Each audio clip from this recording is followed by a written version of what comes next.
Point की बात बता रहा हूं मैं। याद रखिए, ये बात आपको कभी नुकसान नहीं पहुंचाएगी। जिंदगी में देना शुरू कर दें। देना मतलब ये नहीं सब कुछ आपको आप दे दिए। देना शुरू करें, लोगों को देना शुरू करें। अगर आपका पैसे हैं तो पैसे देना शुरू कर दें। अगर आपका वक्त है तो वक्त देना शुरू कर दें। अगर आप अच्छी बात समझते हैं तो किसी को मशवरा देना शुरू कर दें। अगर आप लोगों को रास्ता दे सकते हैं तो रास्ता देना शुरू कर दें। किसी को इल्म देना शुरू कर दें। लोगों के लिए अच्छा अच्छा सोचिए। यकीन करिए रिटर्न बैक है। ये जो देने की सिफत है ना, देने की, ये इंसान की नहीं है, याद रखिएगा। ये अल्लाह की सिफत है, देने की सिफत। वो देता है, लेता किसी से कुछ नहीं है। जिंदगी के बड़े बड़े कामयाब लोगों को बिजनेस में प्रॉफिट्स का बहुत ज्यादा कामयाबी, अगर मैं आपको बताऊं, बहुत लोगों की अलबैक वाले की मिसाल देख रहे हैं, पढ़ लें, यूट्यूब पे लिखें अलबैक की लक का राज क्या है, आपके सामने आएगा राज। जुनैद जमशेद मेरे बहुत क्लोज था, बहुत ज्यादा क्लोज थे जुनैद जमशेद। जब उन्होंने सिंगिंग छोड़ी, करोड़ों रुपए कमाने लगे थे, लास्ट कॉन्ट्रैक्ट 1 करोड़ रुपए पेप्सी से किया था उन्होंने, और अचानक उन्होंने सिंगिंग छोड़ दी, गाना गाना छोड़ दिया, पैसे खत्म हो गए। आखिरी दिन बस कह रहे मैं बस 100 रुपए थे, मैंने अपनी बीवी को 100 रुपए दिए, कहा यही थे मेरे पास, अब और नहीं है मेरे पास, मत मांगना। और उन्होंने कोशिश की कि अब मैं क्या करूं, गाना तो छोड़ दिया, पैसे तो आना बंद हो गए। एक वक्त आ गया जीरो हो गए, बिल्कुल जीरो थे, कोई पैसे नहीं थे उनके पास। शायद बच्चों को भी उठा लिया था पढ़ाई से उन्होंने, पैसे नहीं थे। और एक क्या वक्त तक करोड़ों रुपए कमाते थे। वहां से वो सुहेल उनके दोस्त निकले, उन्होंने एक फार्मूला अपनाया, वो फार्मूला जो मैं आपको कह रहा हूं, देना शुरू करो, देना शुरू करो। यही अलबैक ने अपनाया, यही, और ये लाजमी फार्मूला है, करके देख लीजिए। अगर नुकसान होगा, मैं आपके सामने जिम्मेदार हूं इस चीज का, कि आप मुझसे पकड़ लीजिएगा कि जिम्मेदार है। जिंदगी में जो भी प्रॉफिट कमाए ना, जो भी कमाएं और उसका प्रॉफिट हो, उसका 5% कैलकुलेशन के साथ 5% निकाल दें एक तरफ, और वो किसी जरूरतमंद की मदद कर दें उससे। आप देखें वो 5%, 10% बढ़ने, वो आपकी जो आमदनी है ना, वो बढ़ना शुरू हो जाएगी। आपकी जो 5% जो निकालना बढ़ने शुरू हो जाएंगे, 5% है, वो तो 95 तो बच रहा है, वो अब बढ़ने शुरू हो जाएंगे आपके। किसी भी बड़े बिजनेसमैन से पूछ लीजिए जिसने ये किया हो, जिसने ये किया है, उसने बहुत कमाया है। अपनी आमदनी में से कुछ इंसानों के लिए, बने इंसान के लिए निकाल दीजिए जिनको जरूरत है आपके पैसों की। याद रखिए, अल्लाह ताला किसी का कर्ज नहीं रखता, कभी किसी का कर्ज नहीं रखता। एक साहब थे, बहुत मशहूर वाकया है, बहुत गुर्बत में रहते थे, बहुत गुर्बत में, कभी पेट भर के खाना नहीं खाया था।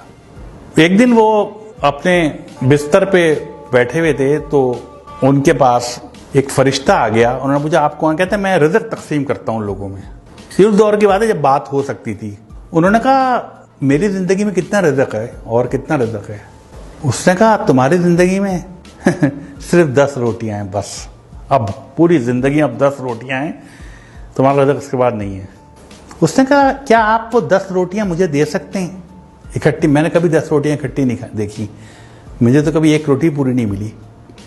क्या वो 10 रोटियां मुझे दे सकते हैं? उसने कहा अगर वो 10 रोटियां दे दी तो उसके बाद कुछ नहीं है तुम्हारी जिंदगी में, खत्म, बस इतना ही रिज़्क है। उसने कहा मुझे दे दें, मैं जानूं, मेरा काम जाने, मैं आखिरी ख्वाहिश पूरी हो जाएगी मेरा रोटियां। उन्होंने 10 रोटियां दे दी और चले गए सोच के कि अब कुछ दिन बाद इनका इंतकाल हो जाएगा, कुछ भी नहीं बचेगा इनके पास। चंद माह बाद एक दफा गुजर रहे थे वहां से, वो उन्होंने सोचा कि मैं इसका हाल देखूं कि वो अब तक तो मर गया होगा। उन्होंने देखा तो उसके घर के बाहर लोगों का जमे गफीर था, लोग खाने खा रहे थे और देगें चढ़ी हुई थी और वो भी खा रहे थे और लोग भी खा रहे थे, आ रहे थे और जा रहे थे, खाना चल रहे थे। उन्होंने बहुत हैरत हुई इस बात पे, इनकी जिंदगी आखिरी 10 रोटियां थी, इस बात को महीने गुजर गए और आज इतना लोग खा रहा है। उन्हें हैरत, उनसे पूछा कि भाई तुम्हें तो 10 रोटियां जिंदगी में आखिरी थी, ये रिज़्क कहाँ से आ गया? उसने कहा यार तुम जो 10 रोटियां देके गए, मैंने 2 रोटियां तो खा सका, बाकी 8 नहीं खा सका। मैंने वो 8 रोटियां लोगों में बांट दी। जब वो बांट दी, अल्लाह की राह में बांट दी, अल्लाह किसी का कर्ज नहीं रखता। वो 8 80 होके मेरे पास आ गई। बाद में खाना आने लगा, कहाँ से आ रहा था मुझे नहीं पता, रिज़्क कहाँ से आ रहा था। मैं वो जितना रिज़्क आता था मैं अपना खाता था, बाकी बांट देता था, फिर और रिज़्क बढ़ता था मैं बांट देता था। तो एक वक्त ऐसा आया कि मैं लोगों को बांटने लगा। तो ये जो बांटने की सिफत है ना, ये बहुत बड़ी है। शेयर कीजिए, लोगों में शेयर कीजिए, लोगों को दीजिए। कुछ भी है आपके पास, जो कुछ है दे दीजिए लोगों को। अगर आप कुछ जानते हैं, लोगों में बांट दीजिए। अगर आप पैसे ज्यादा हैं, आपकी जरूरत से ज्यादा है, बांट दीजिए, दे दीजिए, लोगों को रास्ता दे दीजिए। ये जो अक्सर गाड़ी में आप जा रहे हो तो पीछे से हॉर्न दे रहा होता कोई आदमी, आप यकीन करें उसको रास्ता दे दें, आप अपने वक्त पे ही पहुंचेंगे, कभी लेट नहीं होंगे आप। याद रख लीजिएगा इस बात को। दे दीजिए रास्ता, जो जाने दीजिए। तो ये देने की सिफत आजमाएं, ये एक बहुत बड़ी चीज है, जैसे कहना चाहिए ना। कभी भी आप देखिएगा, आप डिप्रेशन में शिकार नहीं होंगे। जब आप देना शुरू कर देते हैं ना, तो आपकी निस्बत अल्लाह ताला से जुड़ जाती है। फिर आप कभी परेशान और डिप्रेस नहीं रहते। जितना ज्यादा आप देने वाले बनेंगे, इतना ज्यादा आपकी जिंदगी में खुशियां आना शुरू हो जाएंगी। आप तय कर लें कि हर महीने कुछ ना कुछ नहीं तो अपने घर के बाहर एक बर्तन में ठंडा पानी, कुछ दाल या चावल या बाजरा आप बाहर रख दें, जहां परिंदे आते हों। ये बहुत बड़ा सदका है। वो परिंदे खा के जाएंगे, वो परिंदे पानी पी, पानी मुफ्त है। आप नेस्ले का मिनरल वाटर मत रखें, आप नल का पानी रख दें, वो मुफ्त है, वो पी के जाएंगे पानी। इसको एक आदत बना लें अपनी, फिर आप देखिए आप कहां से कहां पहुंचते हैं।